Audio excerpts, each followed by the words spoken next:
தங்கள் மனம் கவரும் திரைக்கலைஞர்களின் வாழ்க்கை பயணத்தை தாங்கள் தொடர்ந்து காண உங்கள் நியூஸ் மிக்ஸ் டிவியை சப்ஸ்கிரைப் செய்து கொள்வதுடன் நிகழ்ச்சி பிடித்திருந்தால் லைக் என்ற பட்டன் மூலம் தங்கள் விருப்பத்தையும் மற்றவர்களும் அறிந்திட ஷேர் என்ற பட்டன் மூலம் பகிர வேண்டுகிறோம்.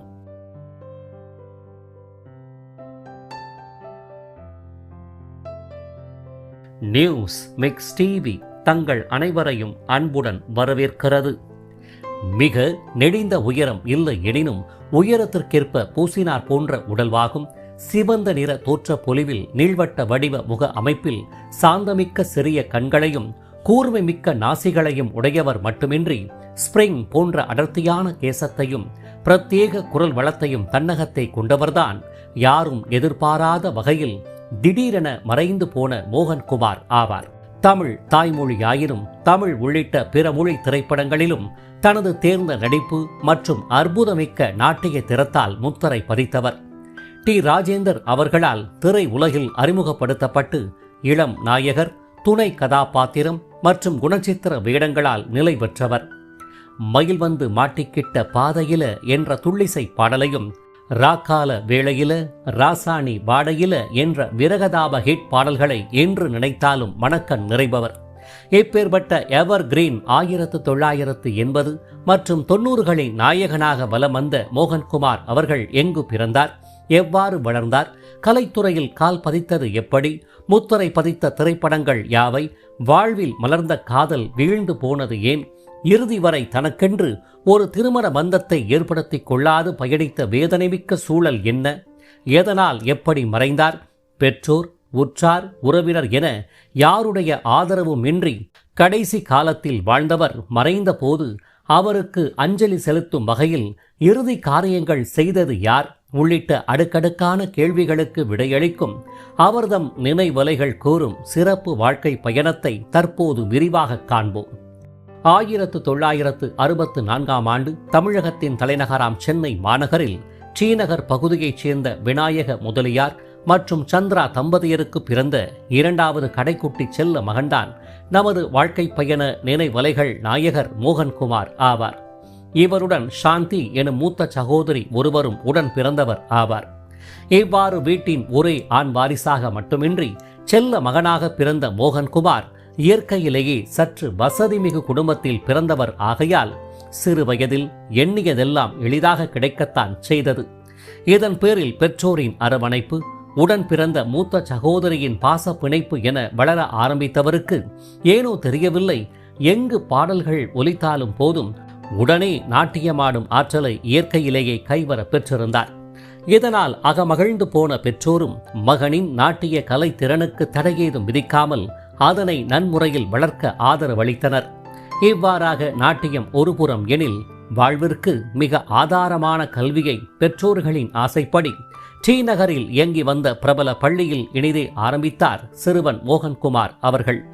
கல்வியில் நன்கு கவனம் செலுத்தினாலும் நாட்டிய கலை மீதிருந்த பெரும் ஈடுபாடு அதனை சற்று குறைக்கத்தான் ஆரம்பித்தது எனலாம். இதன் பேரில் பள்ளியின் கலை நிகழ்ச்சிகளில் இடம்பெறும் நாட்டிய போட்டிகளில் முதன்மை மாணவராக தன்னை இணைத்துக் கொண்டு ஒவ்வொரு முறையும் பரிசுகளை வெல்ல மோகன்குமார் தவறியதே இல்லை எனலாம். இவ்வாறு நாளொரு மேனியும் பொழுதொரு வண்ணமாக நாட்டிய கலை மாணவராக வளர ஆரம்பித்தவர் நாட்டியத்திற்காக சிறப்பு பள்ளிகளிலும் இணைந்து அக்கலையில் தன்னை செம்மைப்படுத்தியும் கொண்டார். ஒரு வழியாக பள்ளி கல்வியை வெற்றிகரமாக நிறைவு செய்தவர் அவ்வேளைகளில் மிக பிரபலமாக சென்னையில் இயங்கி வந்த நாட்டிய குழுக்களிலும் தன்னை இணைத்துக் கொண்டு அக்குழு மேடையேற்றும் நிகழ்ச்சிகளில் பங்கு பெற்று தனது அளப்பரிய திறனை ஊரார் அறியும் வண்ணம் வெளிப்படுத்தியும் வந்தார்.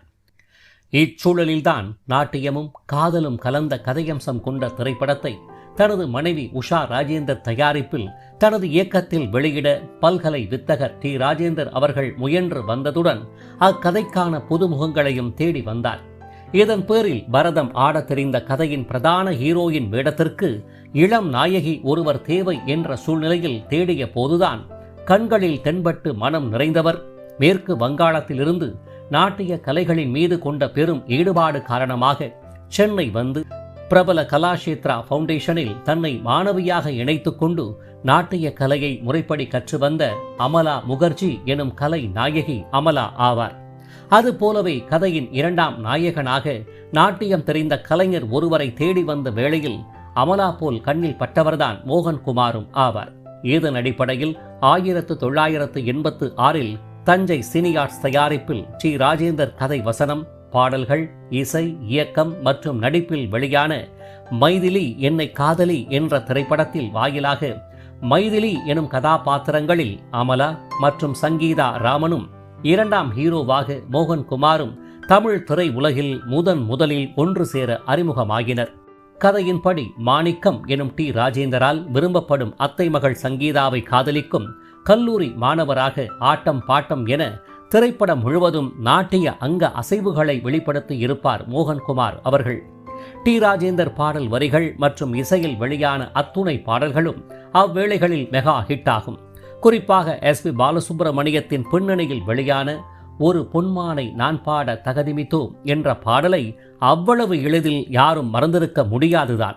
இதே போல எஸ்பிபி பின்னணியில் மாபெரும் பிரம்மாண்ட செட்களில் நாட்டிய மங்கை டிஸ்கோ சாந்தியுடன் மோகன்குமார் இணைந்து பாடி நாட்டியம் ஆடிய மயில் வந்து மாட்டிக்கிட்ட பாதையில என்ற துள்ளிசை பாடலையும், எஸ்.பி. பாலசுப்ரமணியம், எஸ். ஜானகி விரகதாப பின்னணியில் ஒலித்த ராக்கால வேளையில ராசாணி வாடையில என்ற பாடலில் தனது ஜோடியாக நடித்த சங்கீதாவுடன் இணைந்து மோகன்குமார் நாட்டியம் ஆடியதையும் அவ்வேளைய ரசிகர்கள் மறந்திருக்க முடியாதுதான்.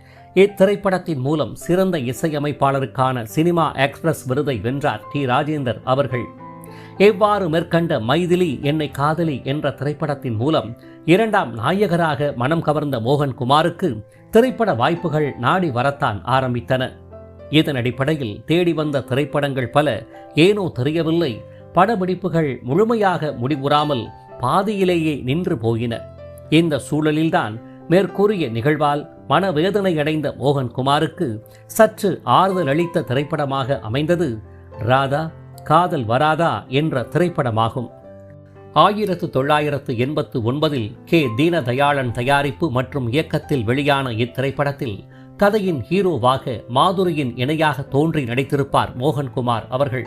கதையின்படி சித்தியின் கொடுமையால் கிராமத்தை விட்டு கதை ஆசிரியராக தன்னை நிலைநிறுத்திக் கொள்ள சென்னை வரும் மோகன்குமார் தனது நண்பர் சின்னி ஜெயன் வசிக்கும் வீட்டின் உரிமையாளர் பெண் மாதுரியை காதலிப்பதும், முதலில் மோகன்குமாரை விரும்பாத மாதுரி இறுதியில் எவ்வாறு இணைகிறார் என்ற அடிப்படையில் கதை அம்சம் நகரும்.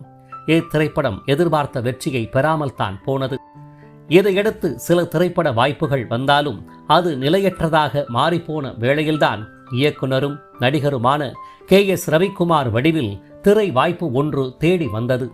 இதன் அடிப்படையில் 1991 R.B. சௌத்ரியின் சூப்பர் குட் பிலிம்ஸ் தயாரிப்பில் K.S. ரவிக்குமாரின் கதை வசனம் மற்றும் இயக்கத்தில் வெளியான புத்தம் புது பயணம் என்ற திரைப்படத்தில் குமார் என்ற கதாபாத்திரத்தை ஏற்று சிவலிங்கம் எனும் வில்லனாக தோன்றிய K.S. ரவிக்குமாரின் மகனாக அப்பாவி கதாபாத்திரத்தில் நடித்திருப்பார் மோகன்குமார் அவர்கள்.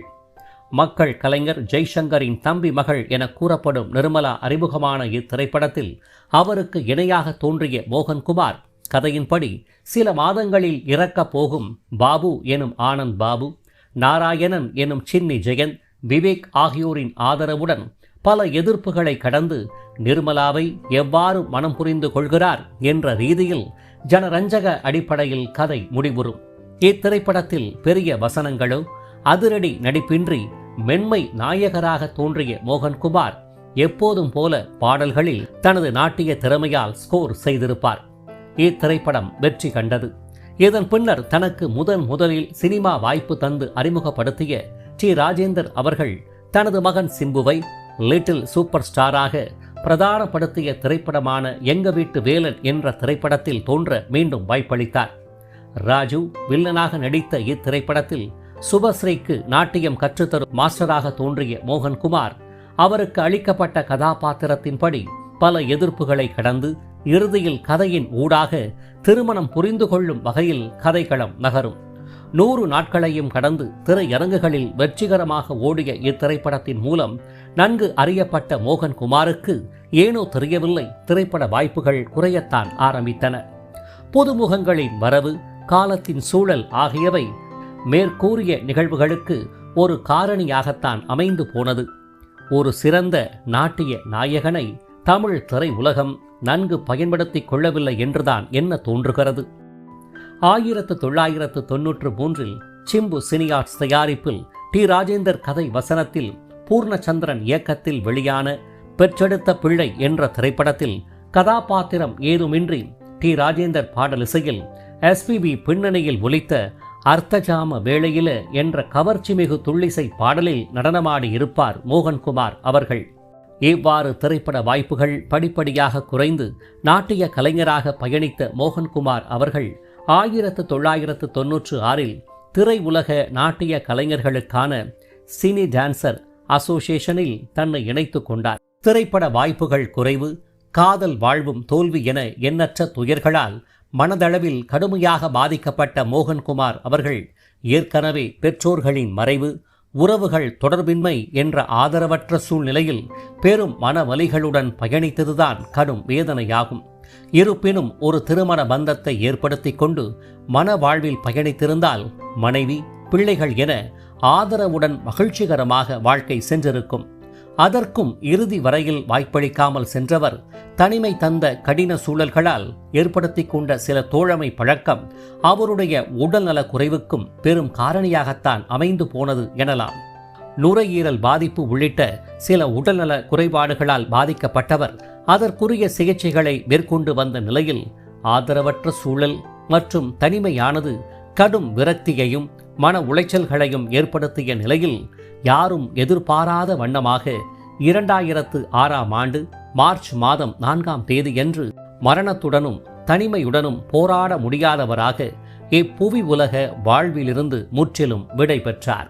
பெற்றோரு, உற்றாரு, உறவினர்களோ யாரும் இல்லாத நிலையில் இறந்து போன உடலை சொந்தம் கொண்டாட வராத வேளையில் மோகன்குமாருக்கு பெரும் ஆதரவாக அவரது உடலுக்கு இறுதி அஞ்சலி செலுத்தி மயானம் வரை சென்று வழியனுப்பி வைத்தது யாவர் எனில் மோகன்குமார் உயிருடன் உள்ளபோது அவருக்கு ஆறுதலாயிருந்த சினி டான்சர் அசோசியேஷனைச் சேர்ந்த மனிதாபிமானமிக்க சக நண்பர்களும் கோடம்பாக்கம் கங்காநகர் பகுதியைச் சேர்ந்த சிறந்த மனம் படைத்த மனிதர்களும் தான் என்பதை எண்ணி பார்க்கும்போது மனித நேயம் மரித்து விடவில்லை, வாழ்ந்து கொண்டுதான் இருக்கிறது என்பது 100% உண்மையாகும்.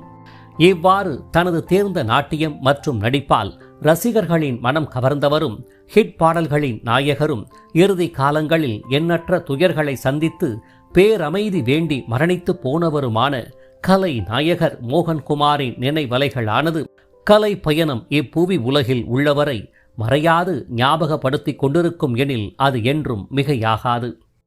இவரை போன்ற காணல் நீர் நாயகர்களான மருத்துவ பிரதிநிதியாக வாழ்வை ஆரம்பித்து கலை உலக ஈடுபாட்டால் கால் பதித்தவரும் பின்னணி குரல் சிறப்பு கலைஞரும் வியட்நாம் வீடு சுந்தரத்தின் உறவினரும் ராதிகாவின் தொலைக்காட்சி தொடர்களின் பிரதான நாயகரும் காலத்தின் ஓட்டத்தால் உடல்நிலை பாதிக்கப்பட்டு தற்போது படிப்படியாக மீண்டு வருபவருமான திரு வேணு அரவிந்த் அவர்களின் வாழ்க்கை பயணத்தை மேலே தோன்றும் இணைப்பின் மூலமாகவும் உணவக பணியாளராக வாழ்வை ஆரம்பித்து வசந்த அழைப்புகள் என்ற திரைப்படத்தின் மூலம் பின்னணி குரல் கலைஞராக தடம் பதித்து பாலைவனச் சோலை என்ற திரைப்படத்தின் வாயிலாக நடிகராக கால் பதித்து வில்லன், குணச்சித்திரம் என பன்முக வேடங்களை ஏற்று சிறப்பித்தவரும் ஜெயலலிதா மறைவு, கலை உலக மாற்றத்தால் திரை உலகிற்கு குட் பை கூறிவிட்டு தனது குடும்பத்துடன் அமைதி வாழ்வில் பயணித்து வரும் திரு ராஜீவ் அவர்களின் வாழ்க்கை பயணத்தை மேலே தோன்றும் இணைப்பின் மூலமாகவும் ஆசிரியராக வாழ்வை ஆரம்பித்து திரை உலகின் ஈடுபாட்டால் நடிக்க வந்தவரும் இயக்குனர் மகேந்திரன் அவர்களின் நெருங்கிய உறவினரும் புத்தக பிரியரும் ஜோதிட நிபுணரும் வாழும் காலத்தில் ஒரு நொடியை கூட வீணாக்காமல் பயனுள்ள வகையில் கழித்து வந்தவரும் வியக்கும் வகையில் உயிருடன் தான் இருந்த போதே தனக்கான கல்லறையை நிர்மாணித்தவருமான மறைந்த ராஜேஷ் அவர்களின் வாழ்க்கை பயணத்தை மேலே தோன்றும் இணைப்பின் மூலமாக மட்டுமல்லாது தாங்கள் பார்த்து கொண்டிருக்கும் வீடியோவின் கீழே காணப்படும் டிஸ்கிரிப்ஷன் பகுதியில் பிரத்யேகமாக வழங்கப்பட்டுள்ள இணைப்புகள் வாயிலாக மேற்கண்ட மறக்க முடியாத கலை நாயகர்களின் அரிய தகவல்கள் மற்றும் குடும்ப புகைப்படங்கள் நிறைந்த சிறப்பு வாழ்க்கை பயணத்தை தாங்கள் அனைவரும் முழுமையாக அறிந்து கொள்ளலாம். இவர்களைப் போன்ற மறக்க முடியாத திரைக்கலை நாயகர்களின் வாழ்க்கை பயணத்தை தாங்கள் தொடர்ந்து காண உங்கள் நியூஸ் மிக்ஸ் டிவியை சப்ஸ்கிரைப் செய்து கொள்வதுடன் பின்னர் வரும் பெல் பட்டனில் உள்ள ஆல் என்ற எழுத்தை தெரிவு செய்து கொண்டு தங்களின் விருப்பத்தை லைக் என்ற குறியீடு மூலமாகவும் கருத்துக்களை கமெண்ட் பாக்ஸ் வாயிலாகவும் பகிர வேண்டுகிறோம். காத்திருங்கள் மற்றும் ஒரு வாழ்க்கை பயணத்திற்கு. அதுவரை இணைந்திருங்கள் உங்கள் நியூஸ் மிக்ஸ் டிவியுடன். நன்றி.